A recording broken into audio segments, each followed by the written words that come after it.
I got a scary story for y'all. Three true social media influencer horror stories animated. Let's get to it. Boom! I still remember the day it all happened. I'm not responsible for your as if it were jump scares. yesterday. My hands trembled even now as I recount it. I'm Kira, a popular influencer known for my beauty tips and lifestyle vlogs. That day, I hosted a fan meetup at a cozy little cafe in my hometown. Fans crowded around me, eager to take selfies and ask for advice. I felt loved. Then I saw him, Gil. He stood out immediately, disheveled hair, sunken eyes, and a weird crooked smile. He waited until the crowd thinned before approaching me. Kira, you look even more beautiful in person. His voice was raspy, and his gaze intense. I forced a smile and nodded, hoping he would take the hint and move along, but he didn't. Do you remember me? We used to be close. I'm sorry. I don't think we've met before. His eyes darkened, and he leaned in closer, whispering, You don't remember your own husband? I think you have me Yeah, watch confused out with for someone else. boys like that. He bro. laughed. Even the fans around seemed repelled. No, honey. Enough with the jokes. See, you don't know this yet, but you're my wife. He seemed completely lost watch in out the for these head. type of men. Please, leave me Any alone. woman, any women who Gil's watching demeanor this video, shifted watch from out for these creepy men to right here. menacing in an instant. I signaled the If you're cafe weird- staff, if you're and they weird- quickly weirdos, intervened, I can't speak escorting right him now, out. bro. He resisted, I'll just stop shouting talking. obscenities and threats until he was finally thrown out. The room fell silent, and I tried to shake off the encounter, but an uneasy feeling lingered. Minutes later, just as I was beginning to relax, the door burst open. Gil stormed back in, this time wielding two guns. Panic He finna be erupted. booming. Screams filled the air as he opened fire, bullets spraying indiscriminately. I froze in terror. Oh, nothing works on this Bro. acne. Hi, Who? I'm a licensed dermatology provider from... The cafe turned into a scene from a nightmare. People fell, blood pooling around them. I ducked behind a table, my heart pounding so hard I thought it would burst from my chest. Gil's eyes were wild, his mouth twisted in a crazy grin. You can't hide from me, Kira! His voice cut through the chaos. I tried to stay low, crawling towards the back exit. A bullet whizzed past my ear, embedding itself in the wall. I felt a sharp gotta go all pain the in way my low, side bro. and looked down to see blood seeping through my shirt. I had been hit. I bit back a scream, adrenaline the only thing keeping me moving. I reached the kitchen, hoping to find a way out, but Bro, when that adrenaline wear off, bro, that shit hurts so bad. Gil was relentless. He Even though I kicked never got open the shot door before. and his eyes locked onto mine. There you are, my love.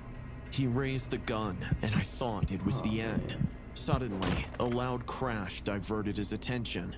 A brave stranger tackled him.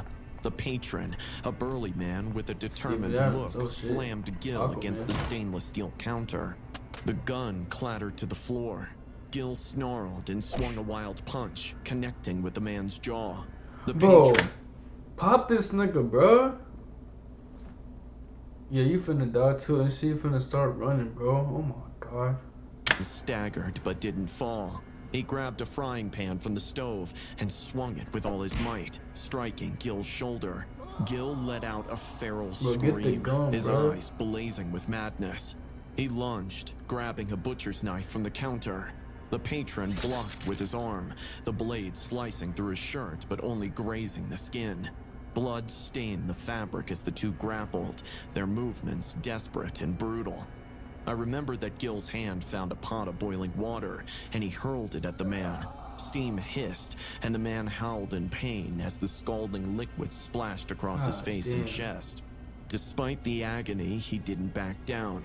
He kicked out, catching Gil in the knee, causing him to stumble. Boom his Seizing the ass. opportunity, the man delivered a powerful punch, sending Gil crashing into a stack of pans. Gil went for the gun, and so did the man. They rolled, punching and kicking, each fighting for control. Gil's hand found a broken glass bottle, and he slashed at Get the his man's ass. arm, drawing shit. blood. Panting, bloodied, and burned, the man stood over Gil, his heaving with exhaustion and pain. The kitchen was a wreck, pots, pans, and utensils strewn everywhere, the acrid smell of burnt food hanging in the air. But that's when Gil grabbed the gun and shot it at the man. The stranger fell down, and I should got that gun one time ago, I finally got out of the shock and managed to get up and head for the back door before Gil could focus on me again. Could've got that Blake a long Outside, time ago, bro. the sound of sirens filled the air. The police had arrived. I collapsed on the pavement, the world spinning around me. The officers stormed the cafe, and seconds after a few seconds of gunfire, it all became silent. They got to my psycho stalker, but I decided to get off of Insta and Live, a life devoid of attention in that moment. While psycho stalkers of gunfire, it all became silent. They got to my psycho stalker, but I decided to get off of Insta and Live, a life devoid of attention in that moment. But just delete social media, bro. It's not worth it. I'd always been drawn to the anywhere. paranormal, the unexplained. As a YouTuber specializing in paranormal adventures, my channel had gained quite a following.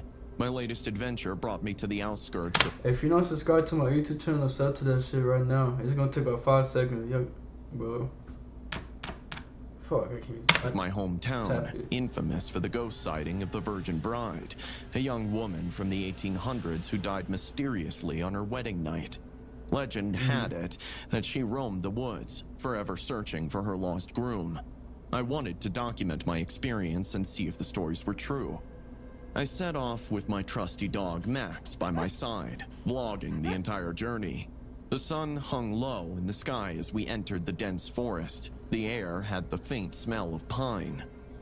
Alright guys, we're Man, about to woods enter is the crazy, woods I ain't gonna where the lie. Virgin Bride has been sighted 2 days ago. This rancher from my town was passing through the shortcut when he says that he saw her. I've got Max with me, and we're camping out here tonight. Wish us luck. We hiked for hours until we found a clearing to set up camp. As the sun dipped below the horizon, the forest grew eerily quiet. I pitched the tent and started a small fire, trying to shake off the growing sense of unease.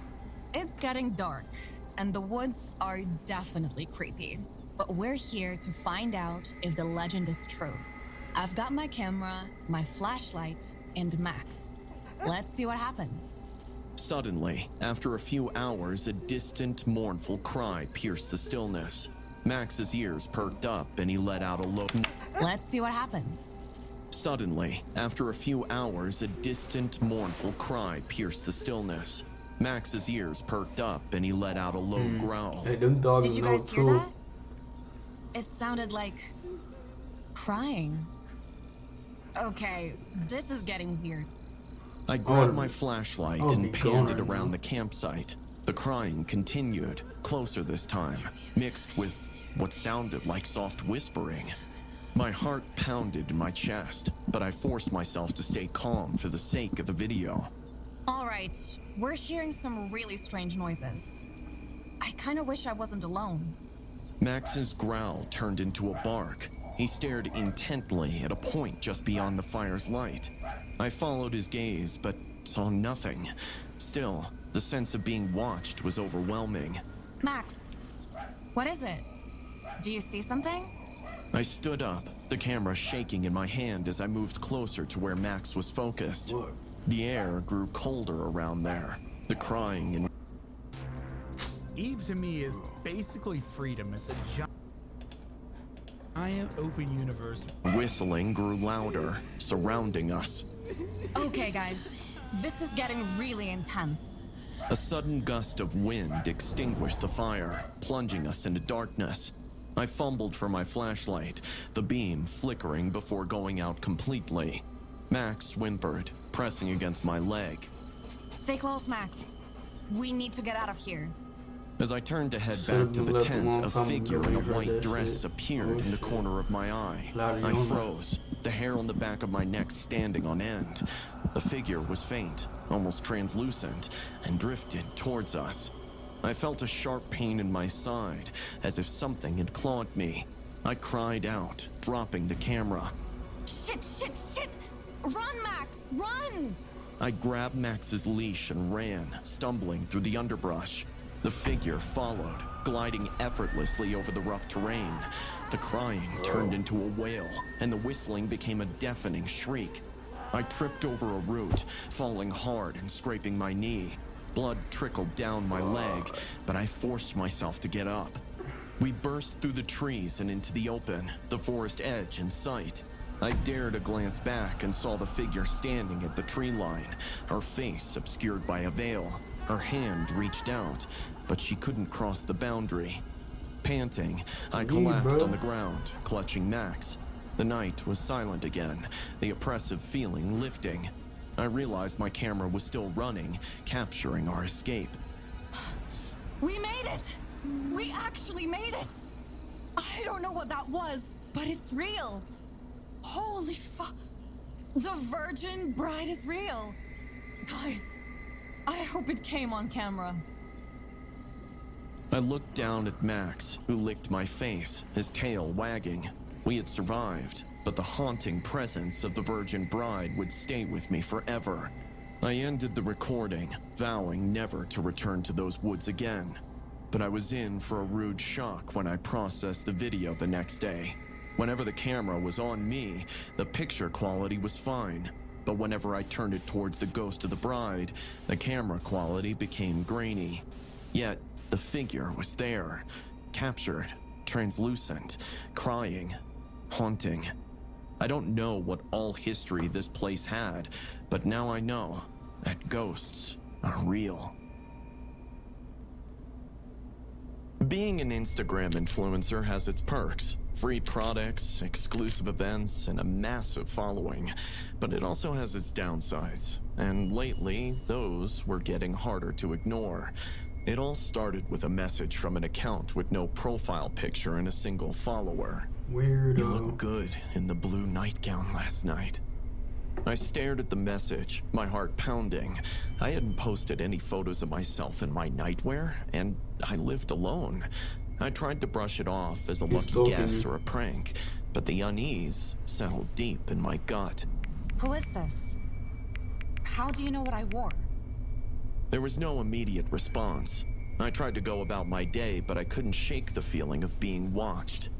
The messages kept coming from different accounts, each one more unsettling than the last. Remember the red dress you wore on your first date with Ryan? My blood ran cold. Ryan was a guy I had dated briefly before things got weird, and I ended it. I hadn't thought about him in years. How did this person know? Leave me alone! That night, I couldn't sleep. Every creak of the house made me jump. Around midnight, I received another message. You can't ignore me forever. I threw my phone across the room, my hand shaking. Enough was enough. I blocked the account again and decided to put my phone on silent.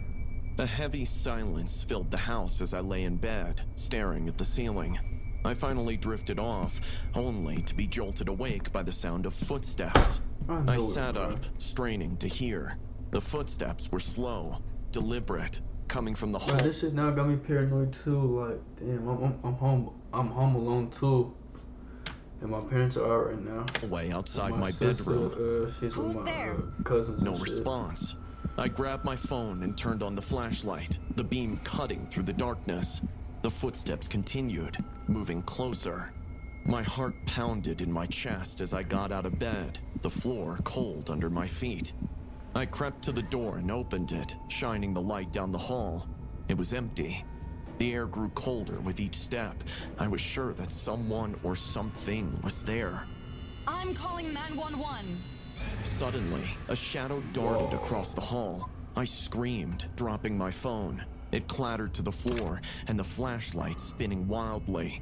Democrat Patty Lewis, opposing far-right extremists. A pro-choice nurse endorsed. I grabbed it and backed into my room, slamming the door shut and dialed for help. Hello? 911? Please send someone over. There's someone in my house. But that is when I heard a hoarse, heavy, manly voice, which had static interruptions. I am sorry. 911 isn't available right now. Can I call the fake bestie you had called to get away from me on our last date? I froze. Whoa! You had called to get away from me on our last date? I froze. The temperature in the room plummeted. I could see my breath and the hairs on my arms stood on end. The door rattled as if someone was trying to break it down. It couldn't be him. I heard from a friend that Ryan had hung himself a few days after I ditched him. I backed into the corner. The rattling grew louder. A cacophony of scary voices surrounded me. That is when the door burst open and a shadowy figure stood before me. I couldn't make out any features, just a dark silhouette against the light from the hall. The figure moved towards me, slow and deliberate. I tried to scream, but no sound came out. Pain exploded in my side, as if something sharp had slashed me. I looked down, and I saw blood seeping through my shirt. I pressed my hand to the wound, trying to stop the bleeding. I scrambled to my feet and ran for the door, but the figure was there, blocking my way. That is when I realized who he was. Translucent and dark, bloodshot eyes that seemed inhuman, disfigured face. But the scent, I knew instantly that it was Ryan's scent. I turned and ran to the window, throwing it open and climbing out onto the roof. The cold night air hit me like a slap, but I didn't care. I had to get away. I climbed down the trellis, slipping and scraping my hands on the rough wood and hit the ground hard, pain shooting up my bleeding leg. I limped to the street, not daring to look back. As I reached the sidewalk, I glanced over my shoulder and saw the figure standing in my window, watching me before it vanished right before my eyes. I can't explain it, but I am convinced that it was Ryan's ghost. I didn't stop until I reached my neighbor's house and pounded on the door. They let me in, and I collapsed on the floor, sobbing. They called 911 and police came, but they didn't find anyone in my house. I moved out of that place within a week. I just hope that Ryan is somehow finally at peace. Hey, that was a good 3 stories and a good ass video. Hope y'all liked it. Subscribe.